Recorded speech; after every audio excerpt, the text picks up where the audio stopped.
दोस्तों आप देख रहे हैं आशीष धवल टीच और मैं आज आपके लिए लेके आया हूँ अध्याय 4 जो कि है बिहारी सतसई से कुछ पद जो कि बिहारी दास के द्वारा लिखे गए हैं। उनका जन्म हुआ था 1595 के अंदर और मृत्यु हुई थी उनकी 1663 ईस्वी के अंदर। दोस्तों अगर आपको ये वीडियो पसंद आए या आपकी कुछ मदद हो तो प्लीज़ प्लीज़ प्लीज़ इसको लाइक ज़रूर कर देना और चैनल को सब्सक्राइब कर देना और बेल को भी दबा देना हमारी लेटेस्ट वीडियो सबसे पहले देखने के लिए। Thank you. और अब मैं चैप्टर स्टार्ट करने जा रहा हूँ। भक्ति नीति एवं श्रृंगार के दोहे हैं। मेरी भव बाधा हरो नादा नागरी सोई जातन की झाव परे श्याम हरि दूती हुई। इसमें जो मतलब बिहारी दास जी है वो श्री कृष्ण से प्रार्थना करते हुए बोल रहे हैं कि मेरी भव बाधा हरो राधा नागरी सोई, हे चतुर राधा मेरी भव बाधा को हरिए। जातन की झाई परे और उसके बारे में बताते हुए बोल रहे हैं जिसके तन की केवल छाया मात्र से ही श्याम हरित दूती हो यानी श्याम भी खुश हो जाते हैं, हरित दूती हो यानी खुश हो जाते हैं। तो परवारो उस उर्वशी सुनी राधिके सुजान तू मोहन के उर्वशी मतलब उर्वशी समान हवे उर्वशी समान।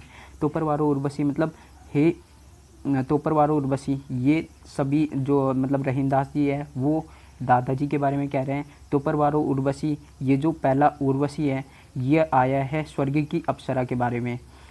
सुनी राधिके सुजान, तो परवारो उर्वशी सुनी राधिके सुजान, हे राधिका जी सुनिए मैं तुम पर क्या बोलते हैं जो कबीरदास बिहारी दास जी है वो तुम पर क्या बोलते हैं ये उर्वशी है स्वर्ग की अप्सरा उसको भी न्यौछावर कर सकते हैं।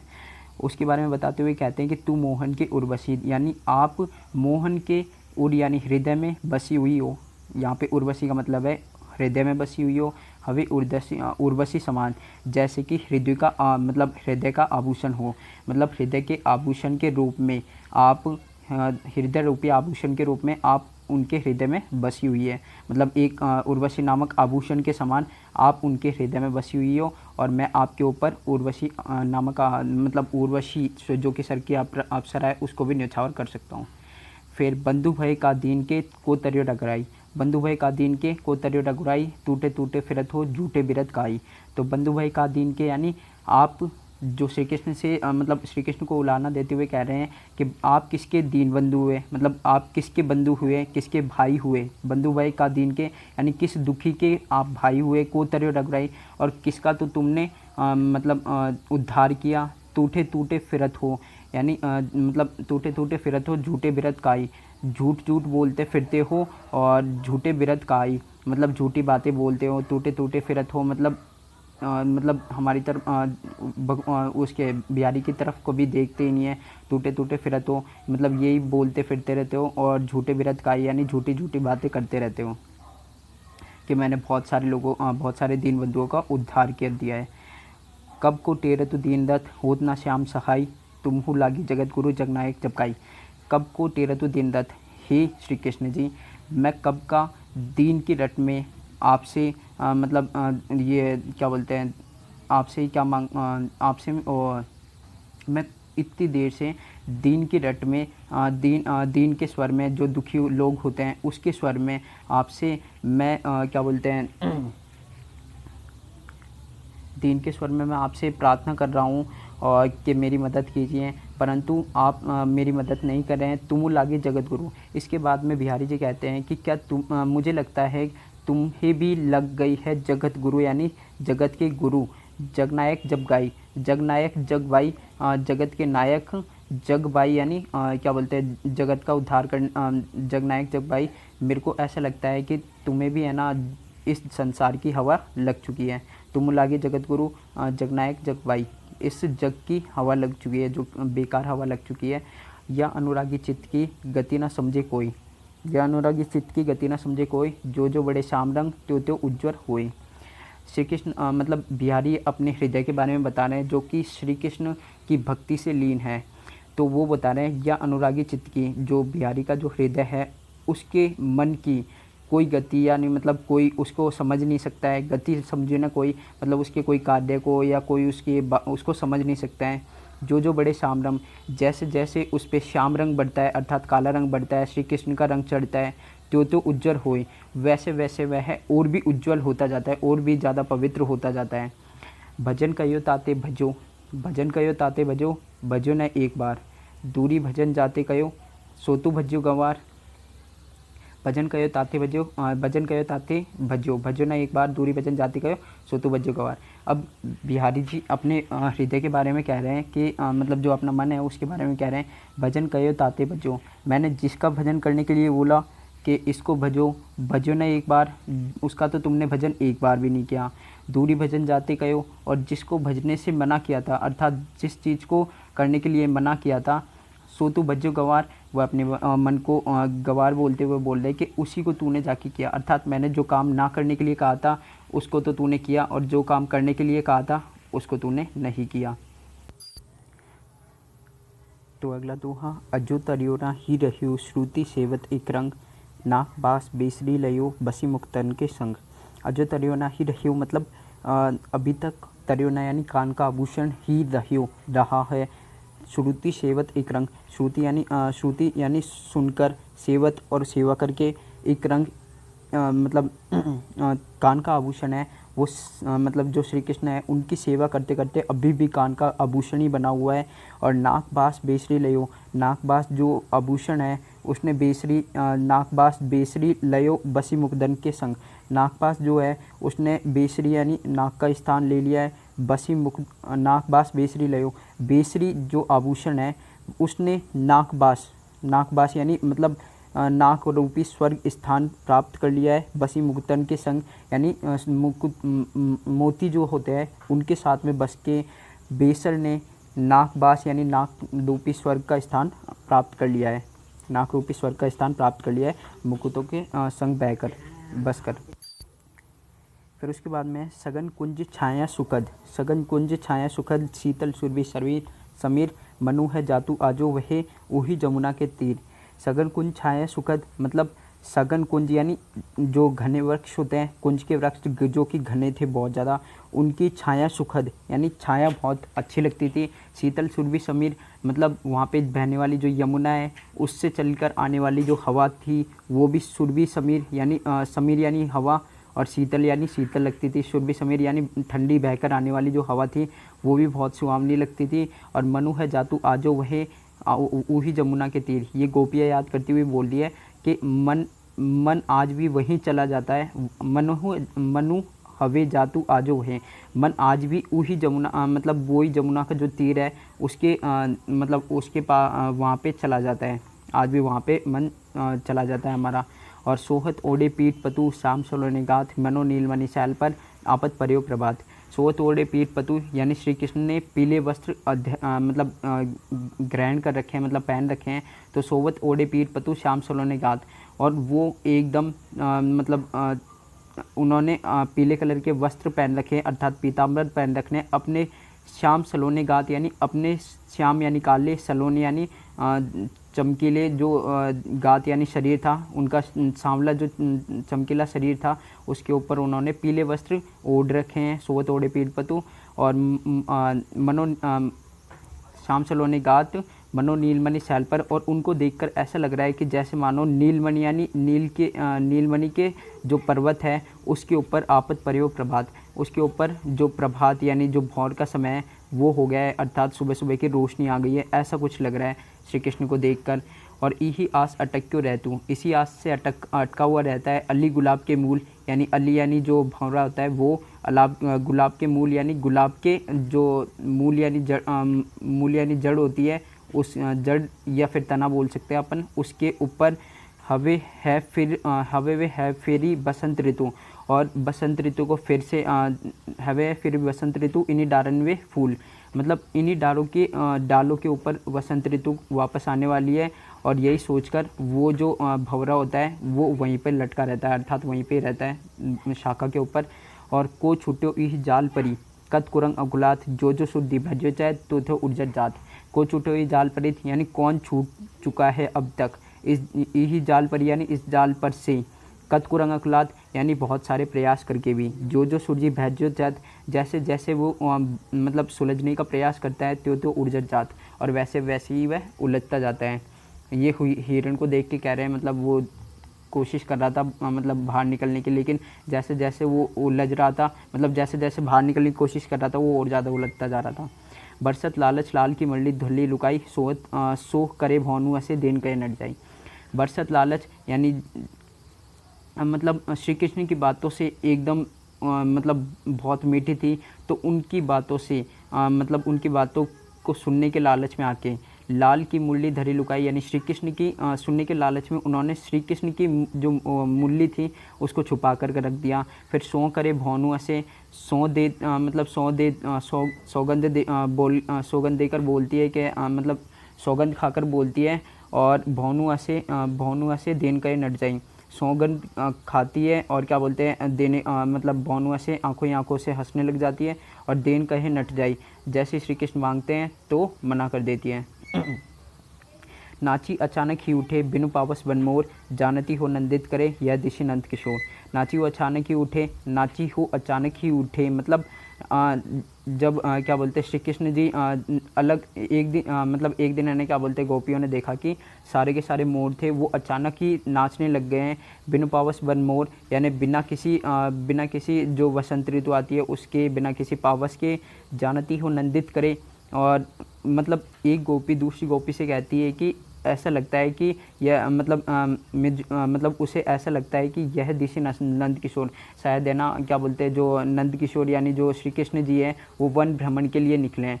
तो अर्थात जो श्री कृष्ण का काला शरीर था मतलब श्याम शरीर था, उनको देखकर जो सारे के सारे मोर हैं वो भ्रम में आ गए हैं कि बादलों का मतलब उनको बादल लग रहे हैं। श्री कृष्ण बादलों का भ्रम करके नाचने लग जाते हैं।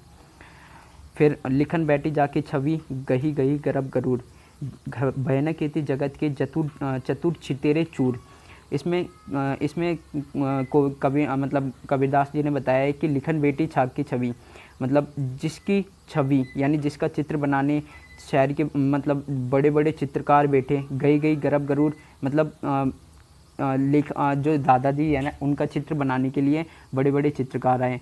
गही गई गर्भ गरुड़ मतलब उनका जो रूप था वो चेंज होता रहता था, मतलब धीरे धीरे से उनकी छवि होती है वो चेंज होती रहती थी। भयानक थे जगत के, और उनमें से कोई भी उनके जो रूप था स्वरूप था उसको कागज़ पे रच नहीं पाए। चतुर चितेरे चूर, वो कितने मतलब इतने चतुर चालाक वो थे चित्रकार, फिर भी वो चित्र नहीं बना पाए किसका, राधा जी के सुंदर रूप का। फिर झीने पट में झुलमुली झलकती ओप अपार, सतगुरु की मनु सिंधु में लस्ती सपल्लव डार। झीने पट में झुलमुली यानी झीने यानी आर पार दिखने वाले पारदर्शी, पट यानी वस्त्र में, झुलमुली यानी कान का आभूषण, झलकती ओप अपार, झलकती यानी मतलब ऐसे झलकती है दिखाई देती है हल्की हल्की सी। ओप अपार यानी उसकी सुंदरता जो झलकती है उसकी सुंदरता एकदम अपार है, मतलब बहुत ज़्यादा अच्छी लगती है वो। जैसे ऐसी लगती है जैसे कि मानो सतगुरु यानी कल्पवृक्ष की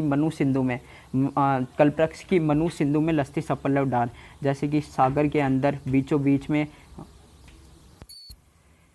और ऐसा लगता है कि मान लो सतगुरु की मनु सिंधु में, जैसे कि सतगुरु यानी कल्पवृक्ष की मनु यानी मानो सिंधु में यानी जो सागर है उसके बीचों बीच में लस्ती सपल्लव डार, पत्तों सहित जो कल्पवृक्ष है उसकी जो छवि है वो पानी के अंदर दिखती है, ऐसा लगता है। फिर कहत नटत रीजत खिजत मिलत खिलत लजियात, भरे भवन में करतु है नैननी सोबात। इसमें श्री कृष्ण और क्या बोलते हैं श्री कृष्ण और वो दादा थी, उनके आंखों ही आंखों से मतलब बात करने का जिक्र किया गया है। उसमें श्री कृष्ण जी पहले प्रेम का प्रस्ताव रखते हैं। श्री कृष्ण जी कहते हैं पहले, फिर मतलब जो नायिका होती है, एक नायक होता है मतलब नायक होता है और नायिका होती है, उन दोनों के बीच की बात है ये। फिर नायिका नट जाती है, प्रेम का वो करता है प्रस्ताव देता है, फिर नायिका नट जाती है, और नायिका के नटने के अंदाज को देखकर नायक होता है उस पर रीझ जाता है, अर्थात उस पर मतलब क्या बोलते हैं एकदम रीझ जाता है, यानी उस पर बहुत ज़्यादा अट्रैक्ट हो जाता है। फिर क्या बोलते हैं, यह सब देखकर जो नायिका होती है वो बहुत ज़्यादा मतलब क्रोध तो नहीं होता, उसको खिंच जाती है, मतलब खिजत यानी एक तरीके से उसको गुस्सा आ जाता है थोड़ा, मतलब फिर उसके बाद में दोनों की आंखें मिलती है, मतलब उनसे पहले तो उनके बीच में थोड़ा गुस्सा आ जाता है, फिर उसके बाद में थोड़ी देर बाद में थोड़े दोनों की आंखें मिलती हैं, और फिर वो खुश होते हैं, खिलत यानी खुश होते हैं, और फिर लजियात, और फिर वो मतलब शर्माने लग जाते हैं, मिलत खिलत फिर लजियात यानी वो शर्माने हो जाते हैं। ऐसा भरे भवन में करतू है नैननु ही सो बात, ऐसी बातें वो भरे भवन में करतू है, भरे भवन में करते हैं, नैननु ही सो, नैनो यानी आँखों से ही वो बातें करते हैं भरे हुए भवन के बीच में। मिलते हैं फिर खिलते हैं। फिर उसके बाद में कागज़ पर लिखत न बनत, कहत संदेश लजात, कहिए से बो तेरो हियो मेरे हिये की बात। कागज़ पर लिखत न बनत मतलब कागज़ पे गोपी होती है, गोपी नहीं मतलब जो गोपियाँ होती है वो है ना, मतलब श्री कृष्ण को संदेश भेजना चाहती है लेकिन उनसे लिखा नहीं जा रहा है, तो वो जो संदेशवाहक है उनसे बोल रही है कागज़ पर लिखत न बनत, कागज़ पे हमसे लिखा नहीं जा रहा, मतलब ऐसे बोल दिए गोपियाँ, संदेशवाहक से नहीं बोल दिए, कागज़ मतलब श्री कृष्ण से बोल दिया कि श्री कृष्ण से बोल दिया, हाँ कागज़ पर लिखत न बनत, कागज़ पे लिखा नहीं जाता, कैद संदेश लजात, और संदेशवाहक को कहने में लज्जा आती है, कहिए सिबू तेरो हियो मेरे हिये की बात। तो गोपी ऐसा सोच लेती है कि जो मेरा हृदय होगा वो कहिए सभी तेरो हृदय, वो सारा मतलब जो श्री कृष्ण जी का हृदय होगा वो सारी की सारी बातें अपने आप ही जान लेगा, मेरे हृदय की सारी बातें अपने आप ही जान लेगा। फिर उसके बाद में कैद सभी बैंदी दिए अंकु 10 गुना होतु, तिय लीलार बैंदी दिए अनगिनतु बढ़तु उदोतु। ऐसा कहते हैं कि सभी बैंदी दिए, सभी ऐसा कहते हैं कि बिंदी देने से अंकु 10 गुना होतु, अंक की वैल्यू होती है वो 10 गुनी हो जाती है। तिय लीलार बैंदी दिए, लेकिन लेखिका के या फिर किसी औरत के क्या बोलते हैं तिय लीलार बैंदी दिए, मतलब जो क्या बोलते हैं माथा सिर होता है या फिर लीलार तिलक जहाँ पे लगाते हैं वहाँ पे बैंदी दिए यानी बिंदी लगाने पर अनगिनतु बढ़तु उदोतु, उसकी जो क्या बोलते हैं उसकी जो होती है शोभा वो अनगिनत बढ़ जाती है उसके माथे पे बिंदी लगाने से। औरत के माथे पे बिंदी मतलब एक तरीके से देखे तो नायिका या फिर कोई भी गोपी होती है उनके किसी के भी आँखों ये क्या बोलते हैं इसको हाँ थिय लीलार बैंदी दिए अंकु 10 गुना होती, यानी यहाँ पे बिंदी लगाने से मतलब सिर पे बिंदी लगाने से अनगिनतु बढ़तु उदोतु, उनकी जो शोभा होती है वो बहुत ज़्यादा अनगिनत बढ़ जाती है। डीठी न परतु समान दुति कनक कनकते गात, भूषण कर कर्कश लगत परसी पिछाने जात। डीठी न परतु समान दुति, डीठी न परतु समान दुति मतलब दोनों के दोनों देखने में तो एक जैसे लगते हैं। कनक कनक से गात मतलब एक का तो मतलब है कनक का मतलब है शरीर और एक का मतलब है क्या बोलते हैं सोना, तो देखने में कनक और जो लेखिका का शरीर है वो एक समान लगते हैं। भूषण कर कर्कश लगत, और छूने पे ही पता लग जाता है कर्कश की आवाज़ मतलब कर्कश स्पर्श से पता छूकर जो कर्कश स्पर्श होता है उससे पता लगा जा सकता है किसका परसे पिछाने जाते यानी जो परसे यानी आभूषण है पिछाने जाते यानी पहचाना जा सकता है। छूकर ही उसकी कर्कशता से आभूषण को पहचाना जा सकता है, मतलब लेखिका और आभूषण का कलर एकदम एक जैसा है। और अंग अंग नग जगमत दीपशिका भी दे दिया बढ़ाए हूँ दहे बड़े उजारोगे। जो नायिका है या नायिका है उसका अंग अंग मतलब शरीर का जो अंग अंग है नग के रूप में मतलब जगमगा रहा है। और दीपशिका भी दे सी देह यानी दीपशिका के समान। और दिया बढ़ाए हूँ, अगर दिया बंद भी कर दिया जाए दहे बड़ो उजारोगे तो भी घर में बहुत ज़्यादा उजाला रहता है। थैंक यू दोस्तों। अगर आपको वीडियो पसंद आई तो लाइक करना, शेयर करना और मतलब सब्सक्राइब कर देना चैनल को ताकि आपको हमारे जो आगे आने वाली जो वीडियो है वो आपको सबसे पहले मिल सके। Thank you. प्लीज़ यार लाइक ज़रूर कर देना।